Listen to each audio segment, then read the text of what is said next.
கிறிஸ்தேசுக்குள் மிகவும் அதிகமாக நேசிப்படுகின்ற விசுவாசிகளே, யாரையும் உயிர்த்தெழுந்த இயேசுவின் திருப்பெயரிலே ஒரு வாழ்த்தை வரவேற்கிறோம்.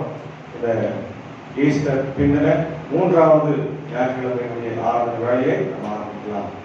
நமது ஆரம்பம் பிதா குமாரன் பரிசுத்தாவின் நாமத்தில் உள்ளது. ஆமென். கர்த்தரை நோக்கி ஜெபம் செய்வோம். சர்வ வல்லமையும் மிகுந்த இரக்கமும் கிருபையும் நிறைந்த எங்கள் நல்ல ஆண்டவரே, எங்கள் ராஜாதி ராஜாவே, கர்த்தாதி கர்த்தாவே, ஆசீர்வதிக்கப்பட்ட மனமகிழ்ச்சியும் ஆசீர்வாதமும் நிறைந்த ஆண்டவரே, காலை வேளைக்காக ஆண்டவரை நன்றி செலுத்திருக்கிறோம். கடந்த போன வாரம் முழுவதுமாய் கிருபையாக எங்களை காத்து வழிநடத்தினேன். இதோ இந்த ஈஸ்டருக்கு பின்னின 3வது ஞாயிற்றுக்கிழமையில ஆண்டவரே, நீர் எங்களுக்கு நல்ல மெய்ப்பனாய் இருக்கிறீர், என் வாழ்க்கையில உம்முடைய ஜீவனை கொடுக்கிறவராய் இருக்கிறீர் என்பதை நான் அறிந்து ஆண்டவருடைய சத்தத்திற்கு செவி கொடுத்து உம்மை பின்பற்றி வாழ நாளில உடைய வார்த்தைகளை கொண்டு ஆண்டவரே எங்களை நீர் உம்முடைய ஆண்டவரே மந்தைக்கு நேராக திருப்ப வேண்டுமா ஜெபிக்கிறோம். வந்திருக்கிற எல்லாரையும் ஆசீர்வதி, வரவேண்டியவர்களை ஏற்ற வேளையிலே கொண்டு வந்து சேர்த்து உம்முடைய இறை ஆசீர்வாதத்தை எல்லாரும் கொண்டு வழிநடத்த வேண்டுமா ஜெபிக்கிறோம். நான் உங்களை வழியாய் பார்க்கிற கேட்கிற யாரும் திரும்பியாய் ஆண்டுடைய ஆசீர்வாதம் இயேசுவின் மூலம் ஜெபிக்கிறோம் நல்ல பிதாவே, ஆமென். ஆண்டவரை துதிக்கும்படியாக தேவபிதா என்ற பெயர் பரலோகத்தின் பாடலை நாம் சேர்ந்து பாடுவோம். பரலோகத்திற்காக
கர்த்தருக்குள் பிரியமான வந்தனே.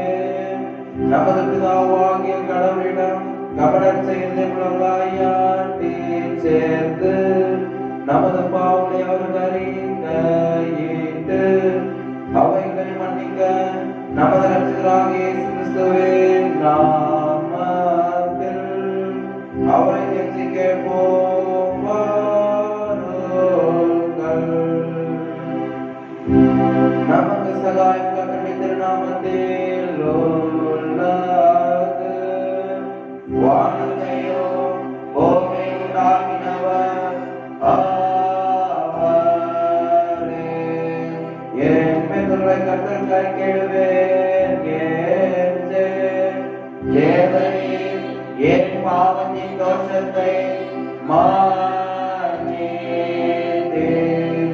சர்வவல்லவரான கடவுளே, எங்கள் சிருஷ்டிகரும் மீட்பருமானவரே, ஏழை பாவிகளாகிய நாங்கள் பாவத்தின்படி பாவம் உள்ளவர்களும் தீட்டோளுமாயிருக்கிறோம் என்றும் மனதினாலும் வாக்கினாலும் நடக்கையினாலும் உமக்கு விரோதமாய் பாவம் செய்தோம் என்றும் அறிக்கையிடுகிறோம்.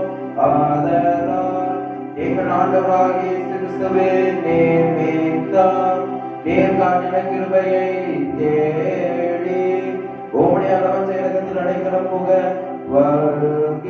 வருகிறோம். அளவில்லாத இரக்கமுள்ள கடவுளே, எங்களை மீட்கும்படி மனத்துக்கு கொடுத்த உமது ஒரே பேரான குமார் நிமித்தம் எங்களை இறங்கி எங்கள் பாவங்களை எல்லாம் மன்னித்தருளும். உமது கிருபையினால் நாம் நீக்கிய சுதந்திரத்துக் கொள்ளும்படி உண்மையும் பேசித்து அறிகிற மெய்யானவை உடைய அஸ்தன்மையாக கீழ்படுத்தலையும் பரிசுத்தாவியை கொண்டு எளிதில் அறிக்கப்பட வேண்டும் என்று எங்கள் ஆண்டவராகிய இயேசு கிறிஸ்துவின் மூலமாய் வேண்டிக் கொள்கிறோம் கர்த்தாவே. ஆமென். சர்வ வல்லவரான பரமபிதாவாகிய கடவுள் நமக்கு இறங்கினார். அவர் தமது ஒரே பேரான குமாரனை நமது பாவங்களுக்காக மனதிற்கு ஒப்புக்கொடுத்து அவர் நிமித்தம் நமது பாவங்களை மன்னிக்கிறார்.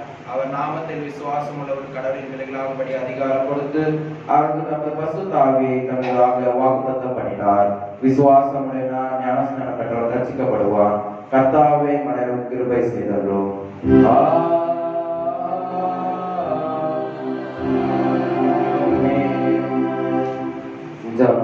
கர்த்தருகை தேர்ந்த பண்டிகைக்கு பின்வரும் மூன்றாவது ஞாயிற்றுக்குரிய ஆர்ப்பாக்கியத்தை பின்பற்றுவோம். பாடல் புத்தகத்தில் 96வது பக்கத்தில் உள்ளது.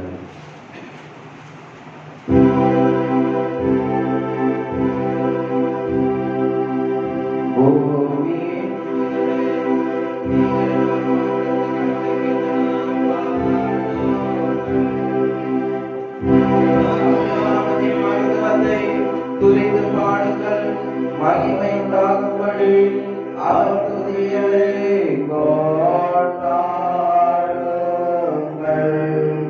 நீங்கள் கடவுளிடம் தேவரீர் உமது கிரியைகள் எவ்வளவு பயங்கரமானவை, உமது மருத்துவமான வல்லமை நிமித்தம் உமது சத்துருக்கள் உமக்கு அடங்குவது போல்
சமாதானம் அவர்கள் பிரியமாயே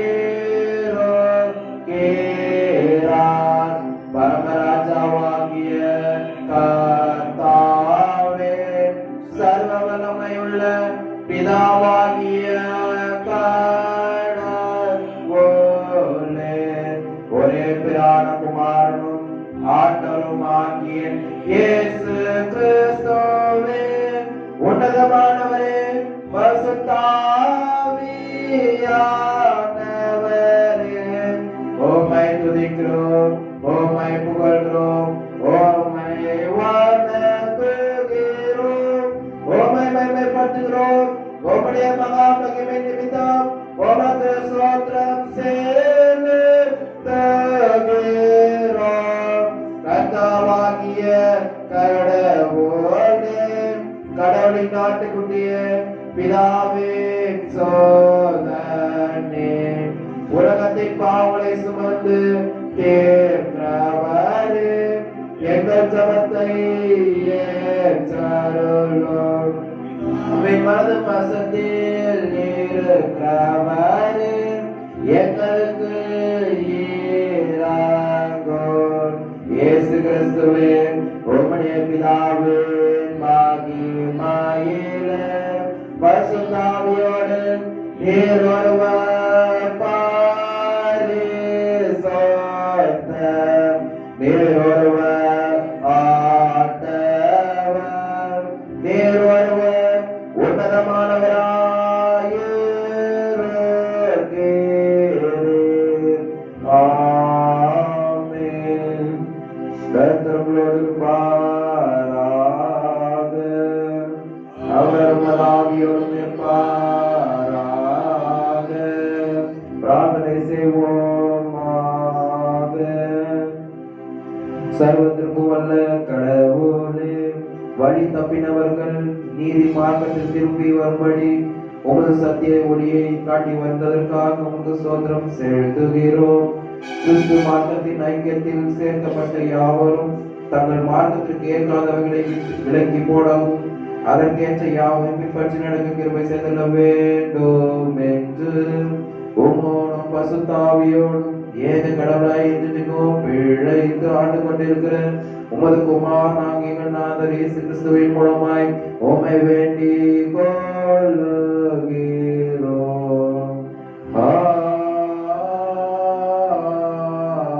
ஆமென். யாவரும் அமர்ந்து கர்த்தர் உயிர்த்தெழுந்த பண்டிகைக்கு பின்வரும் 3வது ஞாயிறுக்குரிய வேத பகுதிகளை வாசிக்கிறோம்.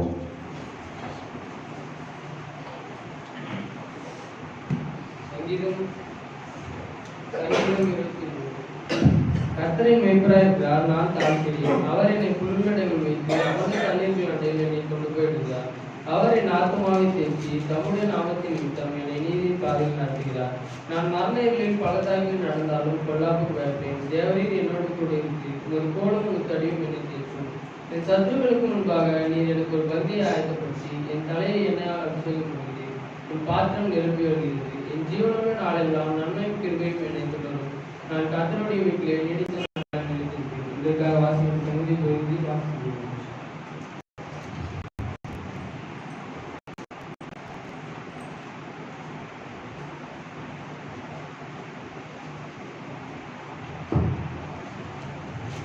வாசிக்க வேண்டிய 2ஆம் பகுதி அப்போஸ்தலர் 2ஆம் அதிகாரம் 47 முதல் 47 முடிய. அவர்கள் அப்போஸ்தலருடைய உபதேசத்திலும் அந்யோன்யத்திலும் அப்பம் பிட்குதலிலும் ஜெபம் பண்ணுதலிலும் உறுதியாய் கருதிருந்தார்கள். எல்லோருக்கும் பயமுண்டாயிற்று. அப்போஸ்தலர்களாலே அநேக அற்புதங்களும் அடையாளங்களும் செய்யப்பட்டது. விசுவாசிகள் எல்லோரும் ஒருமித்து சகலத்தையும் பொதுவாய் வைத்து அனுபவித்தார்கள். காணியாட்சிகளையும் ஆஸ்திகளையும் பெற்று ஒவ்வொருவனுக்கும் தேவையான அவைகளில் எல்லோருக்கும் பகிர்ந்து கொடுத்தார்கள். அவர்கள் ஒருமனப்பட்டவர்களாய் தேவ ஆலயத்திலே அனுதினமும் தரித்திருந்து வீடுகள் தோறும் அப்பம் பிட்டு மகிழ்ச்சியோடும் கபடமில்லாத இருதயத்தோடும் போஷணம் பண்ணி தேவனை துதித்து ஜனங்கள் எல்லோரிடத்திலும் தயவு பெற்றிருந்தார்கள். ரட்சிக்கப்படுகிறவர்களை கர்த்தர் அனுதினமும் சபையிலே சேர்த்துக் கொண்டு வந்தார். இன்றைக்காக வாசிக்க வேண்டிய 2ஆம் வேத பகுதி வாசித்து வந்தாச்சு.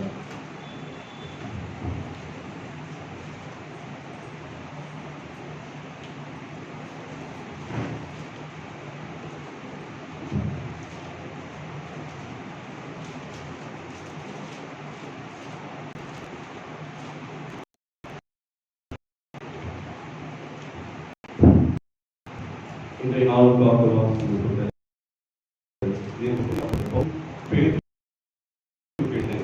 பேதுரு 2ஆம் அதிகாரம் வசனங்கள் 19 தொடங்கி 25 முடிய. ஏனெனில் தேவன் மேல் பற்றுதலாய் இருக்கிற மனசாட்சி நிமித்தம் ஒருவன் அநியாயமாய் பாடுபட்டு உபத்திரவங்களை பொறுமையாக சகித்ததால் அதுவே பிரீதியாயிருக்கும். நீங்கள் குற்றம் செய்து அடிக்கப்படும் போது பொறுமையோடு சகித்தால் அதனால் எந்த கீர்த்தி உண்டு? நீங்கள் நன்மை செய்து பாடுபடும் போது பொறுமையோடு சகித்தால் அதுவே தேவனுக்கு முன்பாக பிரீதியாயிருக்கும். இதற்காக நீங்கள் அழைக்கப்பட்டு இருக்கிறீர்கள். ஏனெனில் கிறிஸ்துவும் உங்களுக்காக பாடுபட்டு நீங்கள் தம்முடைய அடிச்சூழலை தொடர்ந்து வரும்படி உங்களுக்கு மாதிரியை முன்வைத்து போனார். அவர் பாவம் செய்யவில்லை, அவருடைய வாயிலே வஞ்சனை காணப்படவும் இல்லை. அவர் வையப்படும் போது பதில் வையாமலும் பாடுபடும் போது பயன்படுத்தாமலும் நியாயமாய் தீர்ப்பு செய்கிறவருக்கு தம்மை ஒப்புவித்தார். நாம் பாவங்களுக்கு சேர்த்து நீதிக்கு பிழைத்திருக்கும்படி அவர் தாமே தமது சரீரத்திலே நம்முடைய பாவங்களை சிலுவையின் மேல் சுமந்தார். அவருடைய தழும்புகளால் குணமானீர்கள்.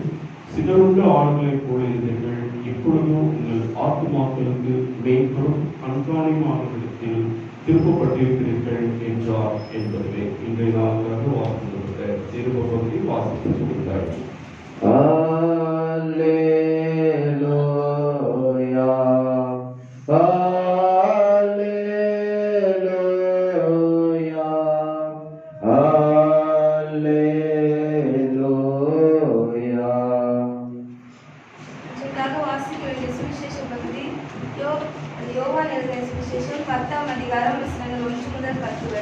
ஆண்டவரே உமக்கு மகிமையோ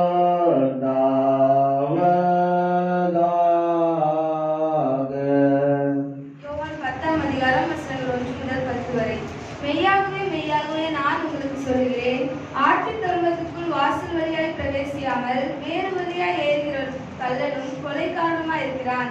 வாசல் வழியாய் பிரவேசிக்கிறவனோ ஆடுகளின் மேய்ப்பனாய் இருக்கிறான்.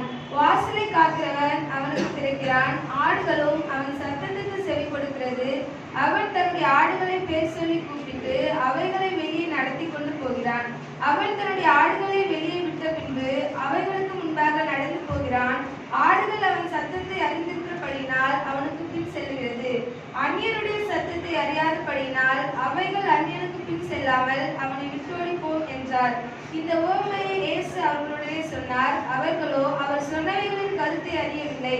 ஆதலால் இயேசு மறுபடியும் அவர்களை நோக்கி, நானே ஆடுகளுக்கு வாசல் என்று மெய்யாகவே மெய்யாகவே உங்களுக்கு சொல்லுகிறேன். எனக்கு முன்னே வந்தவர்கள் எல்லாரும் கள்ளரும் கொள்ளைக்காரருமா இருக்கிறார்கள். ஆடுகள் அவர்களுக்கு செவி கொடுக்கவில்லை. நானே வாசல். என் வழியாய் ஒருவன் பிரவேசித்தால் அவன் ரட்சிக்கப்படுவான். அவன் உள்ளும் புறமும் சென்று மேய்ச்சலை கண்டடைவான். திருடன் திருடவும் கொல்லவும் அழிக்கவும் வருகிறானே என்று வேறொன்றுக்கும் வரான். நானோ அவைகளுக்கு ஜீவன் உண்டாயிருக்கவும் அது பரிபூரணப்படவும் வந்தேன். இன்றைக்காக வாசிக்க வேண்டிய சுவிசேஷ பகுதி வாசிக்கிறேன்.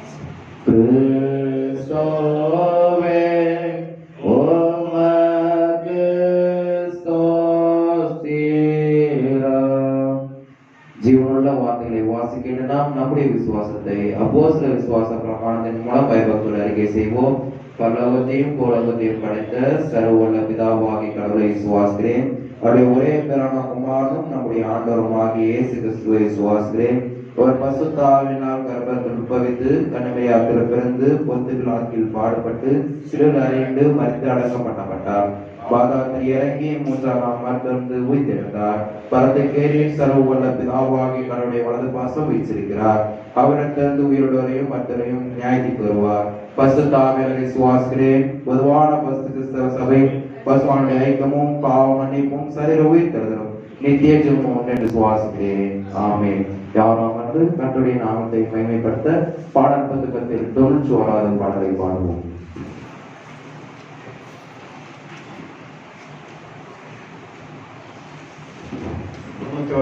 ஞான பாடல் என்னோட கூட சேர்த்து பாருங்க, நாம் அதை கற்றுக்கொள்ளலாம்.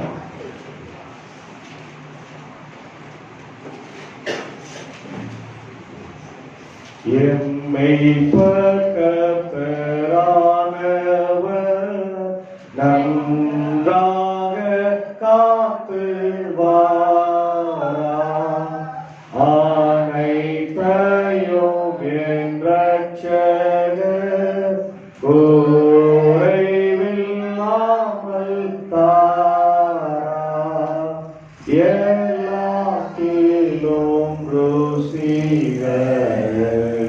தெய்வீக வார்த்தையாகிய நல்மெய்ச்செயன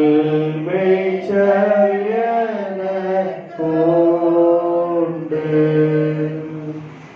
ஜீவாற்றுட கால்வாய்களை அவர் எனக்கு காட்டி என் ஆத்துமத்தின் தாகத்தை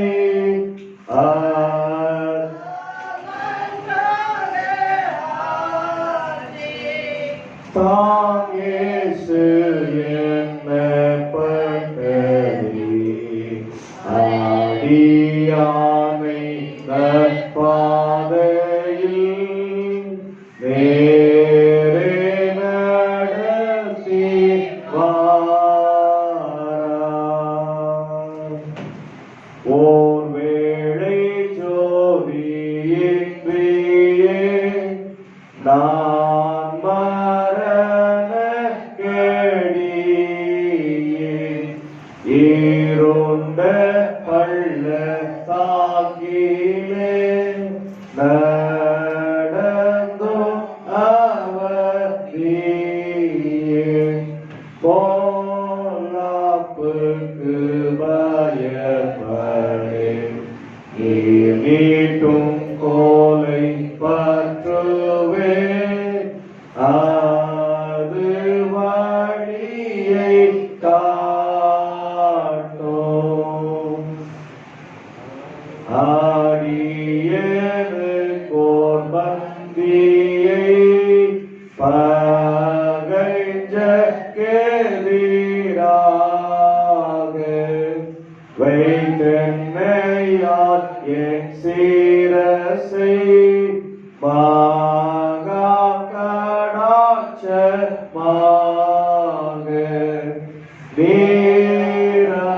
நீரபிஷேகம் செய்கிறீர். அடியேனை நீர் மறவீர். என் பாத்திரம் நிரம்பும். என் ஜீவனுள்ள மட்டுக்கும் தெய்வன்பை நான் உணரும். பாடிக்கு என்னை நன்மையும் கடாட்சமும் தொடரும். கர்த்தாவின் வீட்டில் இங்கேயும் பாடங்கேயும் என்றைக்கும் நீலைத்து கொண்டிருப்பேன். ஆமென்.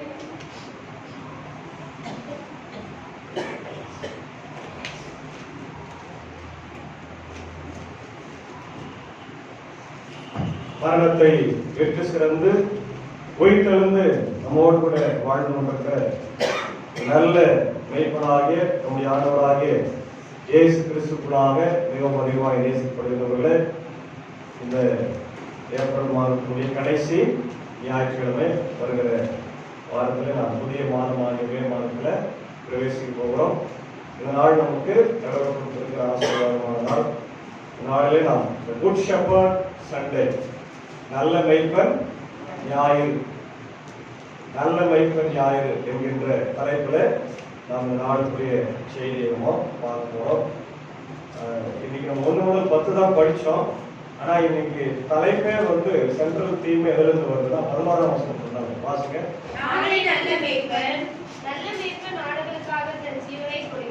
ஆமென். அல்லேலூயா. யார் ஜெபம் பண்றது? பெண்கள் தான் பண்றீங்க. ஜெபிப்போம். எங்கள் நல்ல பிதாவே, இந்த கால பொழுதிற்காக உங்களுக்கு கொடான கொடை நன்றி ராஜா. நன்றியோடு உங்களுக்கு துதிக்கிறோம் சாமி. இந்த கால பொழுதில் ஆண்டவரே எங்களை ஒருமனப்பட்டு கூடி சேர்த்து கிருபைக்கு கொடான கொடை நன்றி ஆண்டவரே. இதோ இந்த வேலையில கூட ஆண்டவரே உங்களுடைய வசனத்தை நாங்கள் தியானிக்க வந்திருக்கிறோம். நீர் எங்களோடு எதை பேச விரும்புகிறீரோ அதை போதகரை மறைத்து எங்களோடு பேசுங்க சொல்லுங்க ஆண்டவரே. நாங்கள் வேண்டுகிற வசனங்களை ஆண்டவரே, நாங்கள் வேண்டுகிற ஜெபத்தை நீர் கேளும் ஆண்டவரே. ஆம் என்றும் ஆமென் என்றும் அதற்கு பதில் கொடுத்து ஆண்டவரே எங்கள் கையின் பிரயாசங்களை ஆசீர்வதிக்க வேண்டுமா இறைமையினர் இயேசு கிறிஸ்துவினுடைய ஜெபிக்கிறேன் கேள்வியோடு நல்ல பிதாவே. ஆமென். அல்லேலூயா. மாணவர்களே, கிறிஸ்து உயிர்த்தெழுந்த பண்டிகைக்கு முன்பு வருகின்ற 3வது ஞாயிற்றுக்கிழமை. நம்ம கடந்த 2 வாரங்கள் நம்ம என்ன பண்ணோம்? இயேசுவின் உயிர்த்தெழுதல், அதை சார்ந்த விஷயங்களை தான் பார்த்தோம். இப்போ திடீர்னு அப்படியே ஷிஃப்ட் ஆகும். ஏன் அப்படின்னா, உயிர்த்தெழுந்த ஆண்டவர் இயேசுதான் நம்முடைய வாழ்க்கையில நல்ல மேய்ப்பனாக இருக்கிறார். அல்லேலூயா. அல்லேலூயா. ஆமென். யார் நல்ல மேய்ப்பனா இருக்கணும்? சினிமா நடிகர்கள் இல்ல, தலைவர்கள் இல்ல, யாரு? இயேசு ஆண்டவர் தான். 11ஆம் வசனம் ரொம்ப ரொம்ப முக்கியமானது. அது இன்க்ளூட் பண்ணல, நம்ம சேர்த்துக்கலாம், 11ஆம் சேர்த்துக்கலாம். ஏன்னா இன்றைக்கு உயிர் எடுக்கிற தலைவர்கள் தான் பார்க்கணும். அரசியலுக்கே வரல, அதுக்குள்ளேயே நிறைய பேர் சாகடிக்கிறாங்க. அரசியலுக்கு வந்தா எவ்வளவு பேர் சாகடிப்பாங்க இல்லையா? நடந்ததான் சொல்றேன், நான் நடக்காது சொல்றேன். சரியா? நீ கோவப்பட்டாலும் சரி. ஏன்னா இன்னைக்கு இருக்கிற வாலிபர்கள் கண்மூடித்தனமான ஒரு பைத்தியக்காரத்தனமான ஒரு என்ன பண்றாங்க, போறா தவறு, மிகப்பெரிய தவறு. அவங்க எல்லாம் அவங்களை கூட்டு போய் அப்படியே குளியில் தள்ளிட்டு அவங்க மேல போயினே இருக்கணும். ஏன்னா அவங்க கிட்ட நிறைய பணம் சம்பாதிச்சு வச்சுக்கிறாங்க. நம்ம கிட்ட எல்லாம் இருக்கு ஒண்ணுமே. குடிக்கிறதுக்கு கூட இல்லை, ஆனா ஓடி போய் அவங்களுக்கு கொடி பிடிச்சி போட்டு உனக்கு குடி, நீ முன்னே பாரு, உனக்கு எல்லாம் தானா கேடு. இன்னைக்கு தவறான மெய்ப்பர்கள் தான் வளர்ந்து. இது கடுமையா சொல்றேன்னா அதுவும் நம்ம பிள்ளைகளுக்கு சொல்றோம், எல்லாருக்கும் சொல்றேன். உன்னை தேடி எல்லாம் வரும், நீ யாரையும் தேடி போத. நீ தேடி போக வேண்டிய ஒரே ஒரு ஆண்டவராகிய இயேசு மட்டும்தான். அவருக்கு வாங்கினா வரமாட்டோம். ஆனா சினிமா நடிகை வந்தா ஓடி போய் வெயில்ல நின்று கொடி பிடிக்கணும். கோயிலுக்கு காலையில் 6 மணிக்கு சில்லுன்னு உட்காருங்க, யாரும் வரவே மாட்டேங்கிறீங்க இல்லையா? சொல்றது சரியா? இதை நான் கோபமா சொல்றேன், சொல்றேன், வாடிப்படைக்காக சொல்றேன். ஏன்னா நீங்க நல்லா இருந்தா அடுத்த தலைமுறை நல்லா. ஒரு சமூக ஆர்வலர் சொல்றாரு, இப்ப இருக்கிற வாலிப பிள்ளைகள் படித்த முட்டாள்கள். படிச்சுக்கிறாங்க, எல்லாம் நல்லா படிச்சுக்கிறோம், ஆனா முட்டாள்கள். ஏன்னா சில தலைவனை தெரியும்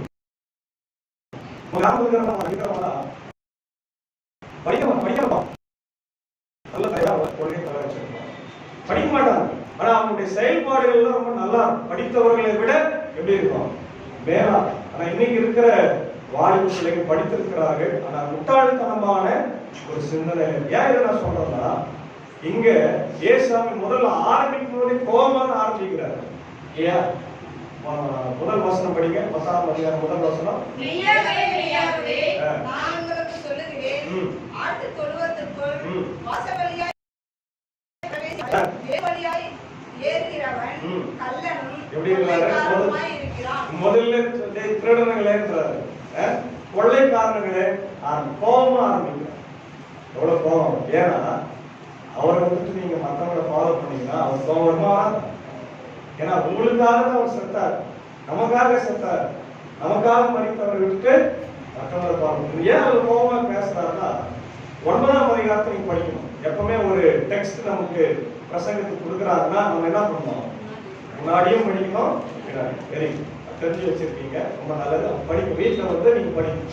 இன்னும் சொல்ல போனீங்கன்னா, என் டிவோஷனை நீங்க டெய்லி பார்த்துட்டாவே உங்களுக்கு இந்த வாரத்தினுடைய நிறைய எசன்ஸ் உங்களுக்கு கிடைக்கும். இதோட 6 மடங்கு பிரசங்கம் பண்றேன். 6 நாளும் குட் ஷெப்பர்ட்ஸ் தலைப்பு தான் நான் பண்ணேன். திங்கக்கிழமை நேற்று வரைக்கும் பாத்தீங்களா? பார்க்க மாட்டீங்க, எனக்கு தெரியும். ஏன்னா ஆர்சி பாக்குறாங்க, சிஎஸ்ஐ பாக்குறாங்க, வெளிநாட்டுல இருந்து பாக்குறாங்க, அமெரிக்கால இருந்து பார்த்து மெசேஜ் போடுறாங்க. நம்ம மக்கள் பார்க்கறதே இல்லை, எனக்கு அதை கவலையே கிடையாது. ஏன்னா நான் உங்களுக்காக பண்றது இல்லை, யாருக்காக பண்றேன்? வெளியில் தரவங்களுக்காக எல்லாம் பார்க்குறாங்க. நம்ம ஜனம் பார்க்கறது இல்லை, அப்போ எனக்கு கவலை கிடையாது. ஏன்னா அது கடவுளுடைய வார்த்தை, அது வீண் ஆகாது. வீணு திரும்பி ஓடும். கடவுளுக்கு அது பல மடங்கு நன்மையே. அதை நீங்க பார்த்தீங்கன்னாவே, சும்மா சொல்றேன், நீங்க பாருங்க, நீங்க பார்த்தீங்கன்னாவே, அது கேட்டீங்கன்னாவே இந்த வாரத்தினுடைய எசன்ஸ் உங்களுக்கு நிறைய கிடைக்கும். நிறைய ரெஃபரன்ஸ் கொடுக்குறாங்க, டெய்லி ப்ரிப்பேர் பண்ணி அதை கொடுக்குறாங்க. நீங்க அதை நீங்க பார்த்தாவே சண்டே கூடிய செய்தி உங்களுக்கு தெரியும். இப்போ இந்த 9ஆம் அதிகாரத்தை நீங்க படிச்சீங்கன்னா என்ன வருதுன்னா, ஒரு பிறவி குருடனை ஆண்டவர் என்ன பண்றாரு? சுகப்படுத்துறாரு. சுகப்படுத்துறதுனால அவனை பிடிச்சி இவங்க யாரு? ஆன்மீக தலைவர்கள், பரிசேயர், சதுசேயர், இவங்க எல்லாம் வந்து எப்படி இவங்க இயேசு சுகமாக்கும், எப்படி அவனுக்கு அந்த அதிகாரம் வந்து யாரோ இல்லையா? அதான் பாவங்களை பண்ணிக்கிறதுனால தாவீது குமாரன் சொல்லி என்னதான் சொல்றாங்களே, அவரை சொல்லி அவரை ஒழுக்கி எடுத்து அவங்க அப்பா அம்மா போட்டு வந்து பேசி இவன் செய்யற பாவமா அவங்க அப்பா செய்யற பாவமா நல்லா போட்டு குழப்பறான் இல்லையா? இதனால ஆண்டவருக்கு என்ன அது ரொம்ப கோபம். அதனால அவர் என்ன பண்றாரு? ஆடுகளுக்கு மெய்ப்பனா இருக்கிறவன் நான் தான்பா, நீங்க இல்ல. நீங்க ஆன்மீக தலைவர்களா இருக்கிறீங்க. ஆன்மீக தலைவர்களா இருந்து இந்த ஆடுகளையே நீங்க வேட்டையாடிங்க. மெய்ப்பர்களே ஆடுகளை என்ன பண்றீங்க? வேட்டையாடுறீங்க. மெய்ப்பர்களே ஆடுகளை களவாடுறீங்க. மெய்ப்பர்களே ஆடுகளை திருடுறீங்க. அதான் சொல்றாரு, திருடன் எப்படி எதுக்காக வருவான்? திருடுவதற்கும் கொள்ளையடிப்பதற்கு தான் வருவான். அது எப்படி வருவான்? வாசல் வழியா வரமாட்டான். அதனால சொல்றாரு, ஆடுகளுக்கு வாசல் நானே. இத நம்ம எங்க கனெக்ட் பண்ணி பார்க்கணும் அப்படின்னா, பழைய ஏற்பாட்டுல யாத்ராகமம் சம்பவம் உங்களுக்கு ஞாபகம் வரும். இஸ்ரவேல் மக்கள் எகிப்துல இருந்து புறப்பட்டு வெளியே வராங்க இல்லையா? வெளியே வரும்போது அவங்க நைட் என்ன நடக்குது? சங்கார தூதன் வந்து என்ன பண்றாரு? எல்லா எகிப்து மக்களுடைய தலைச்சன் பிள்ளைகள், ஆடு மாடு எல்லாத்தையும் அழிக்கிறார். அது வந்து பயங்கரமா சொல்லிடலாம் ஈஸியா. ஒவ்வொரு வீட்லயும் சாப்பிட எப்படி கொரோனா காலம் மாதிரி இல்லையா? பயங்கரமா எல்லாரும் அழுறாங்க. எங்க பார்த்தாலும் பிணவு, எங்க பார்த்தாலும் அழுகையும் குரல். ஆனா இஸ்ரவேலுடைய வீடு பாதுகாக்கப்பட்டது. இல்லையா? ஏன்னா அவங்க வாசல் நிலைக்கால என்ன வச்சிருந்தாங்க? யாருடைய ரத்தம் அது? அதுதான் அன்றைக்கு இயேசுவின். இன்னைக்கு இப்போ புதிய ஏற்பாட்டுல அது இயேசுவின் ரத்தம். பழைய ஏற்பாட்டுல ஆட்டுக்குட்டியின் ரத்தம் தான் இல்லையா? அந்த தேவ ஆட்டுக்குட்டி யாரு? ஆண்டவராகிய இயேசு. அப்போ அன்னைக்கு அந்த வாசல் மேல பூசினவங்க தப்பிச்சாங்க. இப்ப ஆண்டவர் சொல்றாரு, நானே வாசலா இருக்கிறேன். I am the way, I am the door.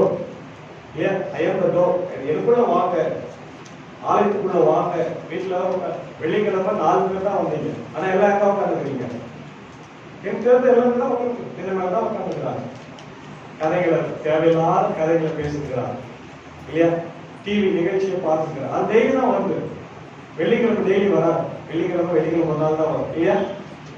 ஏன் வரமாட்டேங்கிறீங்க? அப்ப அந்த ஆராதனை வேணாம நமக்கு? நான் அங்கிருந்து ஓடியாருந்தேன், மின்னூறு நடத்திட்டு டயர்டாயி மின்னு வந்து டயர்டாயி எனக்கு என்னத்துக்கு இல்லையா? வேணா எல்லாம் சர்வீஸ் சொல்லலாமா? ஏன் வரலையே? நீங்க வரலையே. அதான் சொல்ற ஆண்டவரே, எனக்குள்ள வாப்பா, எனக்குள்ள நான் வாசலா இருக்கிறேன். புரியுதா உங்களுக்கு? இதுல இந்த சீரியஸ்னஸ் புரிஞ்சுக்கணும். நம்ம தமாஸ் கிறிஸ்தவங்க இல்ல. தமாஸ் கோயிலுக்கு போயிட்டு வர, சும்மா போயிட்டு வர. உலகம் கடைசி காலத்துல இருக்கு. இன்னும் நீங்க மறந்துடலாம், ஒண்ணும் பண்ண முடியாது. இதுவே நீங்க மறந்துடலாம், ஒண்ணுமே பண்ண முடியாது. கைவிடப்படவே காலையில சொல்றோம், கைவிடப்படவே.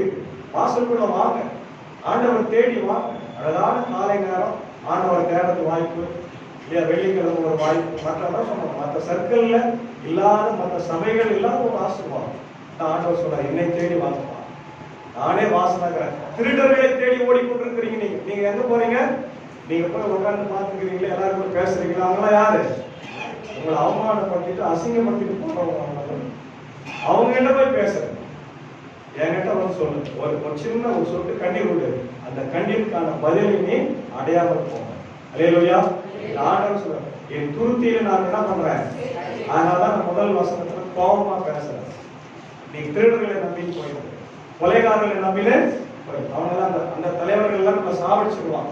அவன் மேல போயினே இருப்பான். அவங்க 5000 கோடி பணம் இருக்குது இல்லையா? அவன் 100 தலைமுறை வச்சு வாழ்வான். நம்மளால வாழ முடியுமா? குடிக்கிறதுக்கு கூழ் இல்ல, கஞ்சி இல்ல, படிக்க முடியல, வீடு வாசல் இல்ல. ஏன் நீ போற? யோசித்து பாரு. யார ஃபாலோ பண்ணு? இயேசுவை ஃபாலோ. இப்படி கடமையை ஒழுங்கா செய், ஒழுங்கா படி, ஒழுங்கா வேலைக்கு போ, ஒழுங்கா கணவனாய், ஒழுங்கா மனைவியா, ஒழுங்கா பிள்ளைகளாய். அதான் நீ ஆண்டவருக்கு செய்கிற கைமாறு. அது ஆண்டவருக்கு இல்லை, உனக்கே நீ செய்துக்கிற. நீ இதெல்லாம் செஞ்ச ஆண்டவருக்கு நற்பேர் தான் இல்லையா? அதாவது பேருக்கு கலக்கம் இல்லாம நம்ம அதான் சொல்றாரு, வாசல் வழியாய் பிரவேசியாமல் வேறு வழியாய் வரும். இப்ப நமக்கு தான் நம்ம வீட்டுல இப்ப நிறைய வாசல் வச்சுக்கிறோம். அப்பெல்லாம் வந்து ஒரே வாசல் தான். நீங்க கிராமத்துல எல்லாம் கூட இருக்குன்னு நினைக்கிறேன் இல்லையா? மண்ணு வீடெல்லாம் பாத்தீங்கன்னா எத்தனை வாசல் வைப்பாங்க? ஒரே வாசல். இப்பதான் நிறைய வாசல், பின்னாடி வாசல், முன்னாடி வாசல், இந்த பக்கம் எல்லாம் வாசல் இருக்கும். நிறைய சர்ச்சைகள்லாம் பாத்தீங்கன்னா மெயின் டோர் இருக்கும், அந்த பக்கம் அந்த பக்கம் அந்த பக்கத்துல வாசல் இருக்கும் இல்லையா? அப்ப நமக்கு பாருங்க ஒரே இதுவரை இது வெஸ்ட் இருக்கு, அவ்வளவுதான்.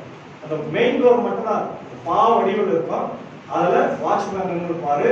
ஆடுகள் வந்து நிறைய பட்டிகள் அடைக்கப்படும், நிறைய ஆடுகள் இருக்கும், பெரிய ஒரு கிரவுண்ட் மாதிரி.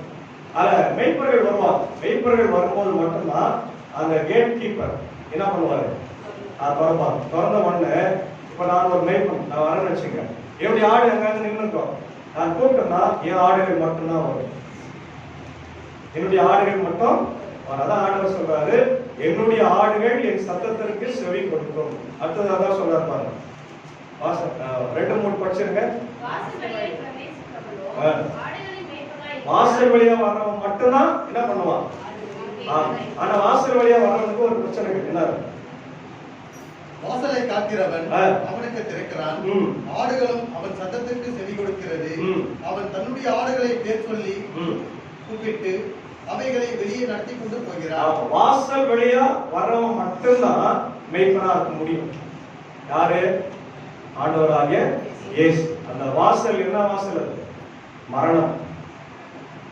116வது சங்கீதத்துல நம்ம பார்க்கிறோம், கர்த்தரின் வாசல் இதுவே, இதற்குள் நீதிமான்கள் பிரவேசிப்பார்கள். ஏன்னா அந்த வாசல் மரணம். மரணத்தின் வழியாக இயேசு நமக்கு ரட்சிப்பை உண்டு பண்ணி இருக்கிறார். அதான் சங்கீதம் அங்க சொல்றது. அப்போ இயேசு வாசல் வழியாய் பிரவேசிக்கும் போது அவர் உயிரை விட்டார்.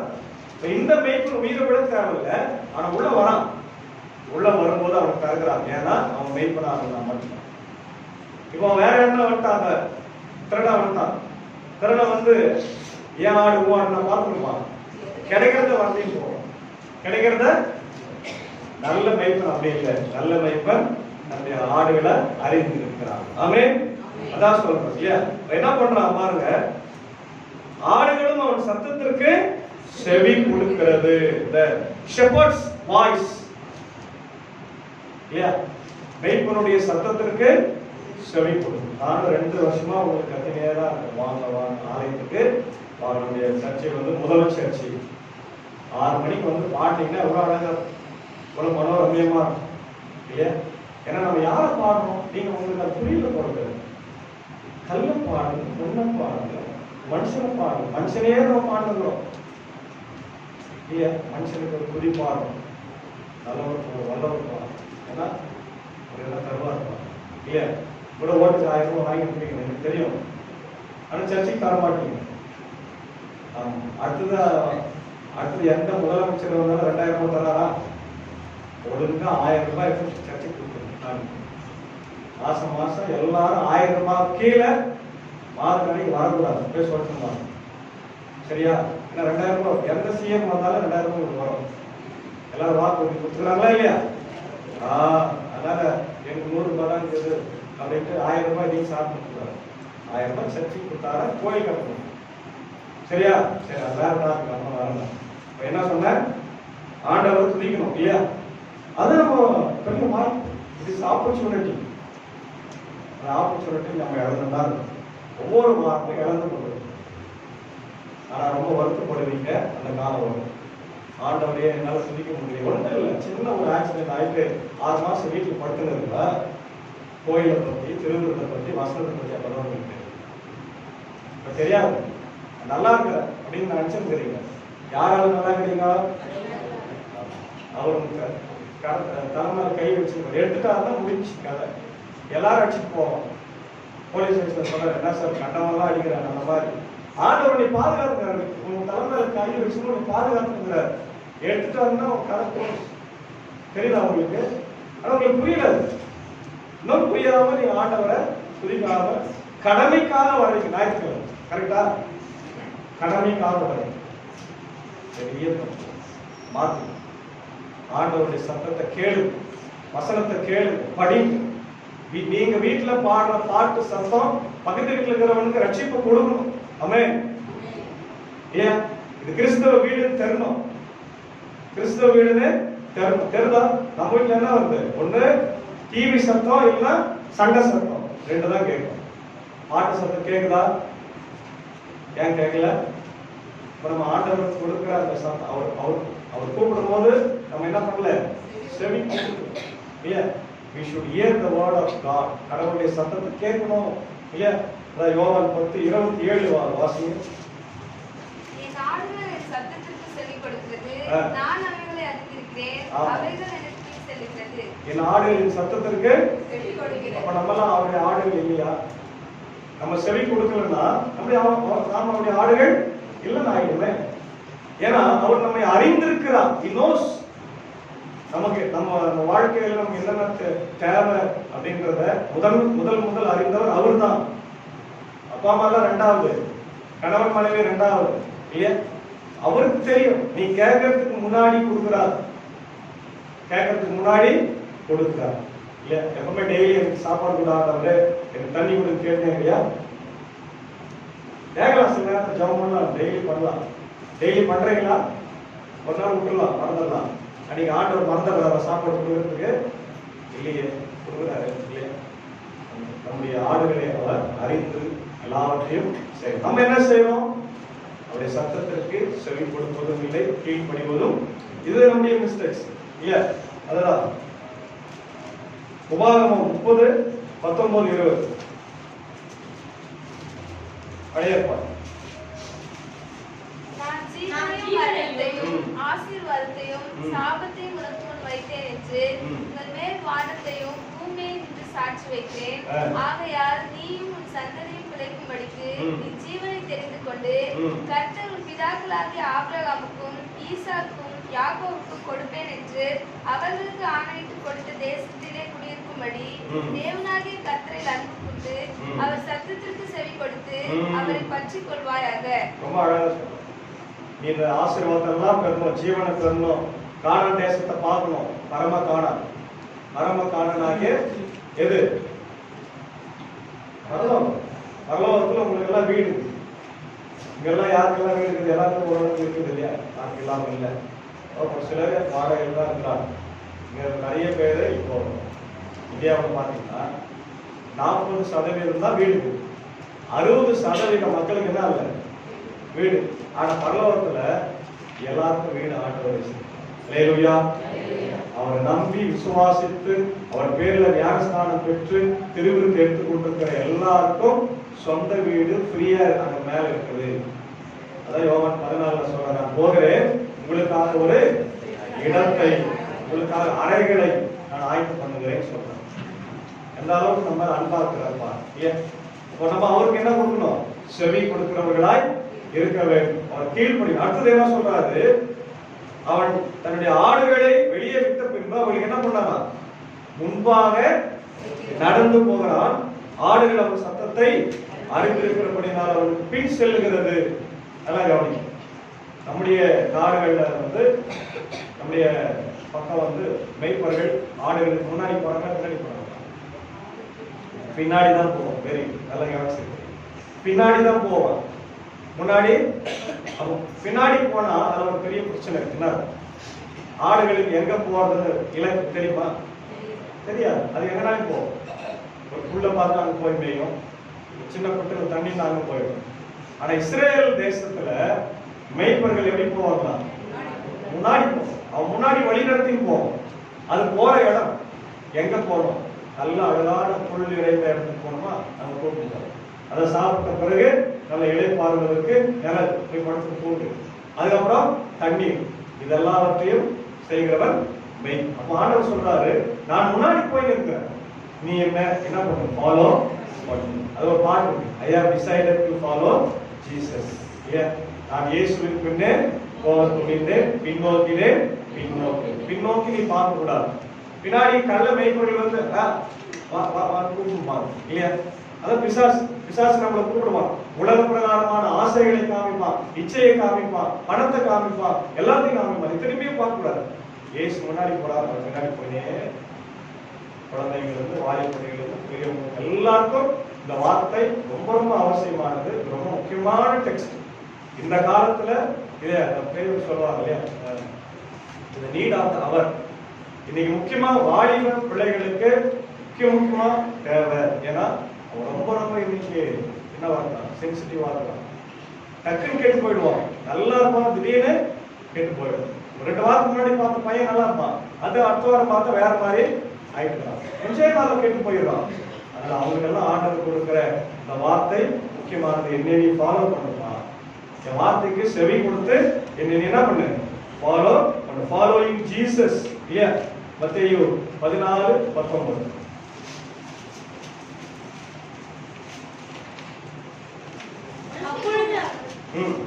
ஜனங்களை புள்ளின் மேல் பந்தியிருக்க கட்டளையிட்டு 14:19.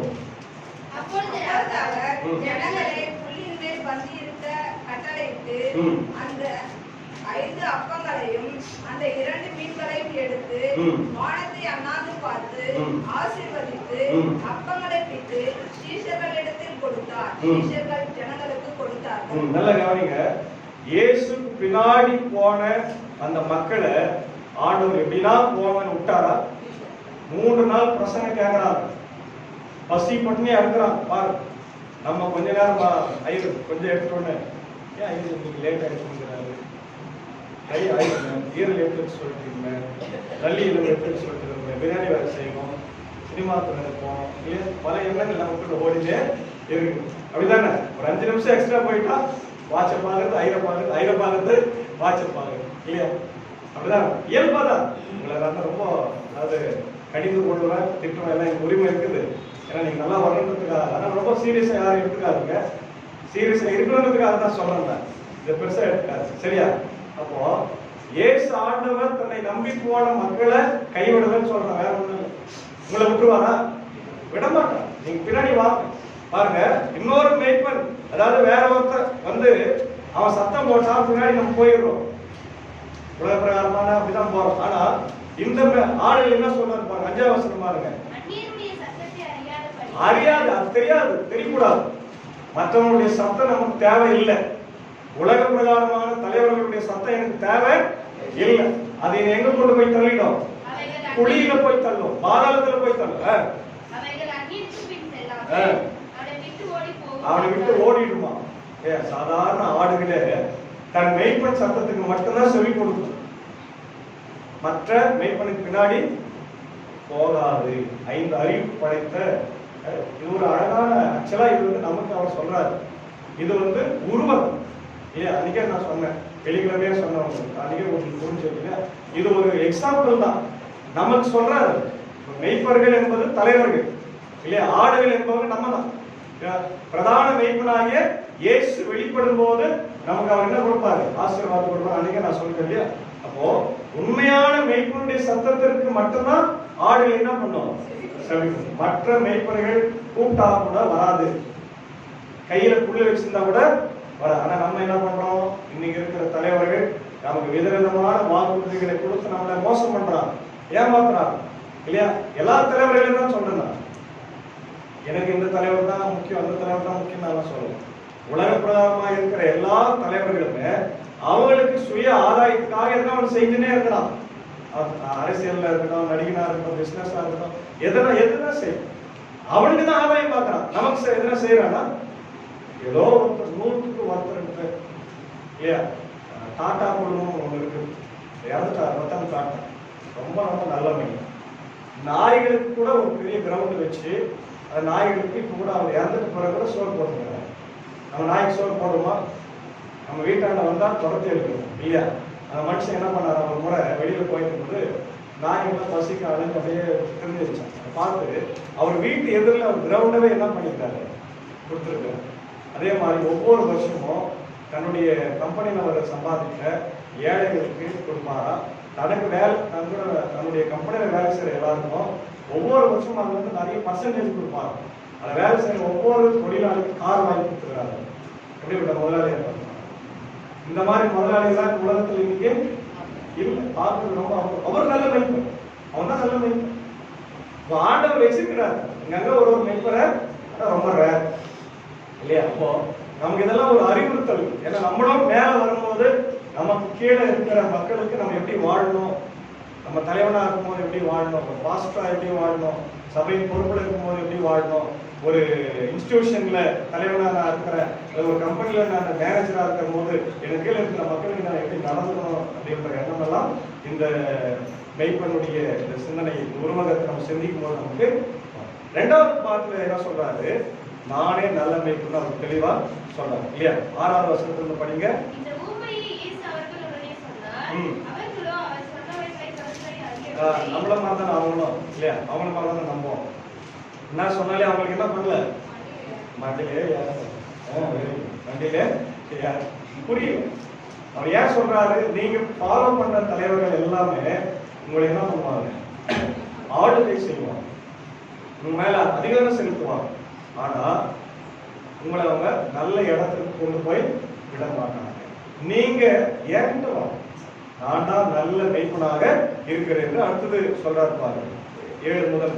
ஆதலால் இயேசு மறுபடியும் அவர்களை நோக்கி, நானே ஆடுகளுக்கு வாசல் என்று மெய்யாகவே மெய்யாகவே உங்களுக்கு சொல்கிறேன். இரண்டாவது முறையே சொல்றாரு. 1வது வசனத்துல சொல்லிட்டு திருப்பி 7:8 சொல்றாரு, ஆடுகளுக்கு வாசல். அப்ப என்ன பண்றேன்னா அது அறிவுறுத்துறாரு. உங்களுக்கு புரியலையா? கேளு, நான் சொல்றேன். ஆடுகளுக்கு வாசல் நான் தான். ஏன் பின்னாடி தான் நீங்க வரணும், எனக்குள்ளதான் நீங்க வரணும். எனக்குள்ள வந்தாதான் உங்களுக்கு மேய்ச்சல் கிடைக்கும். மற்ற மேய்ப்பர்களுக்கு பின்னாடி மற்ற வாசலுக்கு நீங்க போனீங்கன்னா உங்களுக்கு மேய்ச்சல் கிடையாது அப்படின்றத அழுத்தமா சொல்றேன். எனக்கு முன்னே வந்தவர்கள் எல்லோரும் கள்ளரும் கொள்ளைக்காரருமாய் இருக்கிறார்கள். ஆடுகள் அவர்களுக்கு செவி கொடுக்கவில்லை. யாரு? ஏசாமிக்கு முன்னாடி நிறைய ராஜாக்கள் அனுப்புறாரு. தாவீது உட்பட, சவுல் உட்பட எல்லாருமே யார் தான்? சொல்லிட்டு எல்லாருமே யாரு? திருடர்கள். தாவீது கூட தவறு செய்தார், செய்தாரா இல்லையா? எல்லாரும் தவறு செய்தவர்கள் தான். நானும் சொல்றாரு, நான் மட்டும்தான் தவறு செய்யலாம். ஆமென், அல்லேலூயா. ஏன்னா அவர் பேர் என்னது? பரிசுத்தர்.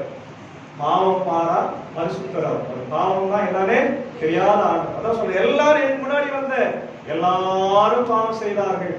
எல்லாரும் நான் கொடுத்த பொறுப்பு ஒழுங்கா செய்யல, மக்களை தப்பா வழி நடத்தினாங்க, மக்களை கொன்று குவித்தாங்க, மக்களை சிறையிற்கு கொண்டு போய் வச்சுட்டாங்க. நான் இல்ல, நான் ஜீவனை கொடுக்க வந்திருக்கிறேன். ரொம்ப அழகா சொல்றாரு. திருப்பி சொல்றாரு பாருங்க. நானே வாசல். என் வழியாய் ஒருவன் பிரவேசித்தால் அவன் ரட்சிக்கப்படுவான். அவன் உள்ளும் புறமும் சென்று மேய்ச்சல்களை கண்டடைவான். எனக்குள்ள வந்துட்டேன்னா உனக்கு எல்லாம் கிடைக்கும். போன வாரமே நான் பார்த்தோம். 1 பேதுரு 1:25 வசனம் என்ன சொல்லுது? புல் உதிரும், பூ உதிரும், கடவுளுடைய வார்த்தையோ என்னென்றைக்கும் அழியாது, நேற்று மீண்டும் என்று மாறாததா இருக்கிறது. The word of God endures forever. என்றென்றும் நிலைத்திருக்கிறது கடவுளுடைய வார்த்தை. அது மாறவே மாறாது. அதே போல அந்த வார்த்தை போச்சுன்னா அது எங்க போதும் அங்கிருந்து பலனை கொடுக்காம ரிட்டர்ன் வரவே வராது. அப்படி உள்ள வந்துட்டேன்னா, ஆண்டவர்கிட்ட வந்துட்டேன்னா, நீ வசனத்தை கேட்க கேட்க கேட்க வாழ்க்கை மாறி ஆண்டவருக்கு ஏற்புடைய பிள்ளையாக நீ அந்த மாதிரி எத்தனையோ பேருடைய வாழ்க்கைய நம்ம சாட்சியா சொல்ல முடியும். நிறைய பேரை நம்ம சொல்ல முடியும். உதாரணமா சவுல் எடுத்தது யாரு? பவுல். சவுலா இருந்து பவுலா மாறினான். இயேசு ஆண்டவரை கடுமையா எதிர்த்தான். எங்க யூத மதம் தான் வெறியா இருந்தான் இல்லையா? ஏசு ஆண்டவர் வந்தார். ஏமா நான் தான் ஆண்டவர், என்ன ஏமா நீ ஒதுக்கிறேன்னு கேட்டார். நான் எப்போ வச்சேன் இல்லையா? நீ மக்களை துன்பப்படுத்துறது என்ன துன்பப்படுத்துறது மாறிப்பான். முள்ளல் ஒதுக்காது. முள்ளல் ஒதுக்கால் உனக்கு தான் ஒண்ணு. அப்போ மாறினவன் தான் அவர் தான் புதிய ஏற்பாட்டுல மிகப்பெரிய அளவுல புரட்சியை செய்து நிறைய சபைகளை ஸ்தாபித்து ஏறக்குரிய புதிய ஏற்பாட்டுல இருக்கிற அந்த 27 புத்தகத்துல 14 புத்தகத்தை எழுதினவர் யாரு? அவர் தான். ஆமென். யார் இயேசுவை எதிர்த்தாங்களோ அவங்க தான் எதிர்த்தாங்க. இன்னைக்கு நிறைய இயேசுவை எதிர்க்கிற நிறைய மக்கள் எல்லாம் இருக்கிறாங்க பாருங்க. அது வடநாடுகள்ல ஆலயம் நடந்து கொண்டிருக்கிறப்போ சபையை அடிக்கிறாங்க, பாஸ்டர்ஸ் அடிக்கிறாங்க. அவங்களெல்லாம் ஆண்டவர் நிச்சயமா தொடுவார். ஆமென். நம்ம ஜெபம் பண்ணுவோம், அவங்களுக்காக ஜெபம். அதனால அவங்களுக்கு ஜெபம் பண்ண சொல்றாங்க. நீங்க உலகம் யாருமே வரது இல்லையாமே. என்ன பண்ணா உங்களை நீங்க கொண்டு வரணும் அடிக்கும் எல்லாரும் வந்து அது மட்டும் தான் நான் செய்யணும் போறது. நான் எல்லாம் செஞ்சுட்டேன், வார்த்தையிலே சொல்லிட்டேன். இனிமேல் ஒரு மெய்ப்பன் மாதிரி ஒரு போல வச்சு எல்லாரும் அடிக்கணும். சும்மா அதை தவறா எடுத்துக்காதீங்க. நல்ல மெய்ப்பன் ஆடுகளை அடிக்கவே மாட்டான். பார்த்துக்கிட்டீங்களா? நல்ல மெய்ப்பன் என்ன பண்ணுவான்? ஆடுகளை தட்டி தான் விடும். அதனால நான் நல்ல மெய்ப்பனா இருக்கணும்னு முயற்சி பண்றேன். நான் நல்ல மெய்ப்பன் நான் சொல்ல மாட்டேன். ஏன்னா அது நீங்க தான் சொல்லணும். நல்ல மெய்ப்பனா இல்லையான்னு நீங்க சொல்லணும். அப்போ புதன்கிழமை வந்து நீங்க ஜெபம் பண்ணுங்க. ஏன்னா நம்ம ரொம்ப ரொம்ப சீரியஸான ஒரு காலகட்டத்தில் நேற்று செய்தி பார்த்தீங்களா? திருப்பி என்ன வந்துச்சு? கேஸ் தட்டுப்பாடு வந்துச்சு பார்த்தீங்களா? இப்போ பிரச்சனை இருக்குது. இன்னும் போற முடியல. இன்னும் போர் அதிகமா ஆகிக்கொண்டே இருக்கிறது. பிரச்சனைகள் அதிகமா வந்து கொண்டே இருக்கிறது. இன்னும் நம்ம பிரச்சனைகளை சந்தித்துக் கொண்டுதான் இருக்கிறோம். இப்போ நம்ம இதெல்லாம் என்ன பண்ணோம்? இதெல்லாம் நடந்துட்டா அது மாறாது. போர்கள் வரும். ஆண்டவரே சொல்றாரு கடைசி காலத்துல என்ன நடக்கும்? யுத்தம், நாட்டுக்கு நாடு யுத்தம், போர் எல்லாம். மரண செய்தியை கேள்விப்படுவீங்க. வீட்டுல இருக்கிறவனே நம்மளை காட்டி கொடுப்பான்னு சொல்றாரு. இதெல்லாம் நடக்கும். ஆனால் நீ பயப்படாத. நமக்கு எதுக்கும் பயப்பட வேண்டிய அவசியம் இயேசுவும் பிள்ளை. நான் சாகிற வரைக்கும் அவருக்காக வாழும், செத்தாலும் அவருக்காக தான் வாழும். அதனால நம்ம எதை பத்தியும் கவலைப்படாது. அவருக்குள்ள வந்தாதான் உனக்கு நல்ல மேய்ச்சல், நல்லவனுக்கு ஆசீர்வாதம், இளைப்பாறுதல். இல்லையா? அடுத்த வாசம் 10ஆம் வசனம். பாருங்க, ரெண்டு முறை சொல்றாரு. ஏன்னா நமக்கு புரியணுன்றதுக்காக. அந்த மக்களும் புரியல. அவங்களுக்கு அந்த தவறான ஆன்மீக தலைவர்களை ஃபாலோ பண்ண போறாங்க. நமக்கு ரெண்டு முறை சொல்றாரு. திருடவும் கொல்லவும் அடிக்கவும். எல்லாம் கவனிங்க. இந்த கொஞ்ச நாளைக்கு ஒரு 20 வருஷம் ஆயிடுச்சு நினைக்கிறேன். வடநாட்டுல இருந்து ஒரு கும்பல் திருடர், அதை பத்தி ஒரு படமே எடுத்தாங்கன்னு நினைக்கிறேன்.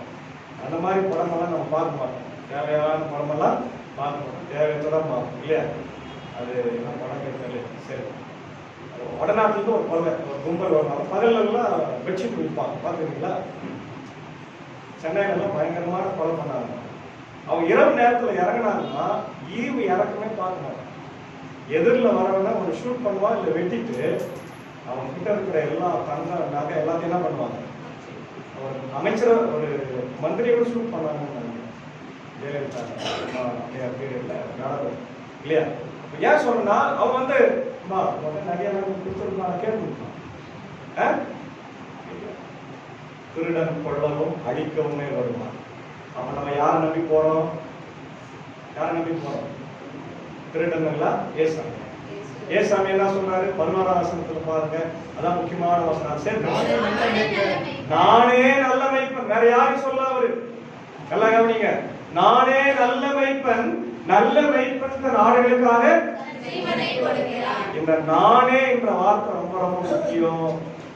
இது நம்ம கூட பயன்படுத்தும் போது கொஞ்சம் கேர்ஃபுல்லா பயன்படுத்தும். ஏன்னா நான் என்ற வார்த்தை கடவுளுக்கு சொந்தமானது. இந்த ஜான் காஸ்பல்ல மட்டும்தான், யோவான் சுவிசேஷத்துல மட்டும்தான் ஏசாமி 8 முறைக்கு மேல சொல்றாரு நானே நானே நானே நானே நானே தன்னை சொல்றாரு. ஏன் இது எங்கிருந்து வருதுன்னா யாத்ராகமம் 3:14 இருக்கு. யாத்ராகமம் 3:14 படிங்க. இங்கிலீஷ்ல படிச்சீங்கன்னா என்ன தெரியுமா படிச்சு பாருங்க போய். I am what I am. I am what I am. இல்லைன்னா I am that I am. I am அப்படின்ற வார்த்தை என்ன? நான் தான். அதுக்கு இங்கிலீஷ்ல என்ன இருக்கும்? இங்கிலீஷ்ல என்ன இருக்கும்? verb. கரெக்டா? நவுன் சொல்லலாம், இல்ல ப்ரோனவுன் சொல்லலாம், இல்ல verb. ஆனா ஏசாமி பயன்படுத்துற பேர் verb. ஏன் வெர்புன்னு சொல்றேன்னா அவன் என்னைக்குமே செயல்படுகிறவன். இல்லையா? நான் இருக்கிறவராகவே இருக்கிறேன். அது வெறுப்பா நம்ம இங்க என்ன பண்றாரு? நானே நல்ல நல்ல நல்லன்றது என்னது? குணம். இங்கிலீஷ்ல அட்ஜெக்டிவ். இல்லையா? Adjective. Good shepherd. Shepherd good shepherd. Good அப்படின்றது அட்ஜெக்டிவ் இல்லையா? பிள்ளைங்களா படிச்சிருக்கு தெரியும், பெரியவங்களுக்கு தெரியாது. ஏன் இதை சொல்றேன்னா, இயேசுவை போல மெய்ப்பர்கள் நிறைய பேர் இருக்கிறாங்க. ஆனா நல்ல மெய்ப்பன் யாரு? மற்றவங்க எல்லாம் கெட்டவங்க. கரெக்டா? தெளிவா புரிஞ்சு. இப்ப இயேசுதான் நமக்காக ஜீவனை கொடுத்த மெய்ப்பன். மற்றவங்க எல்லாம் திரும்பி திரும்பி சொல்றேன், மற்றவங்க எல்லாம் நம்முடைய ஜீவனை எடுக்கின்ற மெய்ப்பன். நீங்க வாசிக்கின்ற சங்கீதம் 23 தூக்கத்துல இருந்து எழுதி கேட்டாலும் சொல்லணும். நீங்க கர்த்தரன் தெரியல. தாவீது கடவுளை எந்த அளவுக்கு அவன் கற்பனை செய்து அழகா எழுதியிருக்கிறாப்பா. என் மெய்ப்பரா அவர் இருக்கிறதுனால எனக்கு என்ன இல்ல, குறையவே இல்லையா. என அமர்ந்த தண்ணீரில கொண்டு போய் விடுகிறார், புல்லுள்ள இடங்களில் மேய்க்கிறார் இல்லையா. எனக்கு ஆசீர்வாதத்தை தந்து அவர் என்னை வழி நடத்துகிறார், பாதுகாக்கிறார் இல்லையா. மரண இருளின் பள்ளத்தாக்களை நடந்தாலும் அது தாவீதுடைய சொந்த அனுபவமே. நிறைய முறை சவுல் அவனை கொலை செய்யும் போது பயந்து பயந்து ஓடி போய் ஒழிச்சுக்குவார், புகையிலெல்லாம் ஒழிச்சுக்குவார். ஒரு முறை என்ன பண்ணாரு, ஒரு பெரிய பள்ளத்தை விழுந்துடுறாரு. ஓடி போகும்போது இது விழும்போது இந்த பள்ளத்துல என்ன இருக்குது, எல்லாம் பணம் சுத்தி எப்படி இருப்பாங்க. ஒரு பணத்துக்கு கிட்ட உட்காந்து ஆடுறதுக்கே நம்ம கஷ்டப்படுறோம். சீக்கிரம் எடுத்துருப்போம் இல்லையா, சாகுறதுக்கு சுத்தி பணம் எப்படி இருந்தா பாம்பு தேல் எல்லாம் வேற இருக்குது சுத்தி. அதெல்லாம் அதுவும் அது பயம் இல்லைன்னு வச்சுங்க. அவன் ஒரு வீரன், அவனுக்கெல்லாம் பயப்பட மாட்டான். ஆனா பணம் பயம் வருமா வராதுதான், உயிர் பயம். அவன் அப்பதான் சொல்றான், ஆண்டவரே நான் மரண இருளின் பள்ளத்தாக்கில நடந்தாலும் பொல்லாப்புக்கு மரண இருள் தான், இருள் இருக்குது என்ன சுத்தி, பணம் இருக்குது. ஆனா ஆண்டவர் என் கூட அவருடைய கோலும் அவருடைய தடியும் என்னை. இன்னைக்கு அவருடைய கோலும் தடியினாது கடவுளுடைய வாரம் சாக்கிரம் அவருடைய திருவு, அவருடைய ரட்சிப்பின் அனுபவத்தை நம்ம திருவிருந்தில பெற்றுக்கொள்கிறோம். ஏன் அதனால நம்ம பயப்பட வேண்டிய அவசியம் இல்லை. எனக்கு நித்திய வாழ அந்த வசனங்கள்லாம் படிச்சு பார்த்தீங்கன்னா நித்திய வாழ. அதே போல இன்னைக்கு வாசி கேட்ட 1 பேதுரு 2:25 பாருங்க. 2:25 சிதறுண்ட ஆடுகளாய் நாம் இருந்தோம், இப்பொழுதோ உங்களுடைய ஆத்துமாக்களுக்கு மெய்ப்பரும் கண்காணியுமா இருக்கிறவர். நம்முடைய ஆத்துமாக்களுடைய சூப்பர்வைசர் யாரு? அவர். சபை சூப்பர்வைசர் யாரு? பாஸ்டர் தான். உங்களை கண்காணிச்சு ஒழுங்கா நீங்க சர்ச்சுக்கு வரணும்னு சொல்றதுக்கு எனக்கு உரிமை இருக்குதா இல்லையா? நீங்க கேட்கல, என்ன ஐயர் எப்ப பார்த்தாலும் சர்ச்சுக்கு திட்டுறாருன்னா இனி அவர் திட்டுங்கிறார். நீ சொன்னியா ஒழுங்கா, யாருமே வரமாட்டேங்கிறாரு பாரு, புதன்கிழமை யாரும் வரலையே, வெள்ளிக்கிழமை யாரும் இல்லை, அவர் எனக்கு திட்டுங்கிறாரு. இப்ப நான் என் சூப்பர்வைசருக்கு நான் என்ன கொடுக்கணும்? ரிப்போர்ட் கொடுக்கணுங்க, ரிப்போர்ட் கொடுக்கணும்னா அப்ப யாருக்கிட்ட நான் கேட்கணும்? நான் சொல்றது தப்பா? ரைட், சரி. ஏன் நீங்க உணர்ந்து கொள்ள வேண்டும், ஆண்டவரை தேடி ஓடி வரணும், சத்தத்திற்கு செவி கொடுக்க வேண்டும். உலக பிரகாரமான தலைவர்களுக்கு அல்ல, உலக பிரகாரமான மெய்ப்பர்களுக்கு அல்ல, என் பிதாவாகி ஆண்டவர் என்னை அனுப்பி இருக்கிறார் சொல்றார். நான் வந்திருக்கிறேன்பா, உனக்காக மறிக்கிறதுக்கே வந்திருக்கிறேன். இந்த மாதிரி ஒரு செய்தி நீங்க இந்த உலகத்துல கேட்க மாட்டீங்க இல்லையா? அதனால இயேசு ஆண்டவர் எனக்காக மறிக்க வந்த மெய்ப்பன். தாவீது கூட ஒரு முறை ஒரு ஆடுகளை மேய்ப்பதன் அனுபவத்தை சொல்லுவாங்க. ஒரு முறை சிங்கம் வந்தது, ஒரு முறை கரடி வந்தது, என் உயிரை காப்பாற்றி கூட நான் விட்டு ஓடிட்டேன்னு சொன்னாரா? என்ன பண்ணாரு? ஒரு நல்ல மெய்ப்பனுக்கு அழகாக தன் உயிரை பணைய வைத்து அந்த ஆடுகளுக்காக அவர் என்ன போட்டாரு? சண்டை போட்டார். சிங்கத்தை சாகடிச்சார், கரடிய ஒரு மெய்ப்பன், சாதாரண மெய்ப்பன் தன் ஆடுகள் மேல அவ்வளவு அன்பா இருக்கும் போது இந்த மெய்ப்பன் நம்ம மேல எவ்வளவு அன்பா, அந்த அன்புக்கு எல்லையே கிடையாது. இந்த அன்புக்கு எல்லை சிலுவை தான். அதனால நீங்க புரிஞ்சுக்கணும், அந்த அன்பை புரிஞ்சுக்கிறீங்கன்னா நம்மளை விட்டுட்டு ஆடவர் விட்டு நீங்க போகவே மாட்டீங்க. அன்பை புரிந்து கொள்ளுங்க, இயேசு அன்பை உணருங்கள். கர்த்தர் நம்ம 2 பாயிண்ட் நீங்க நம்ம கேட்கணும். அவர் வாசலாகிறாரு, அவரே மெய்ப்பனார். அது எப்படிப்பட்ட மெய்ப்பன்? நல்ல மெய்ப்பன், ஜீவனை கொடுக்கிற மெய்ப்பனா இருக்கிறாரு. அந்த மெய்ப்பனுக்கு நம்ம செவி கொடுத்து வாழ தூய ஆவியானவர் இங்க வழிநடத்தி ஆசீர்வதித்து காப்பாராக. ஆமென். எல்லா புத்திக்கும் மேலான தெய்வீக சமாதானம் இருதயத்தின் சிந்தனைகளை கிறிஸ்து இயேசுக்குள் காத்துக்கொள்வதாக. அவன் எழுந்தென்று சொல்கிறான். கடவுளே சுத்த இருதயத்தை என்னிலே சேரோ இறைவரமான ஆவியை என் உள்ளத்திலே புதுப்பியும் உமது சமூகத்தே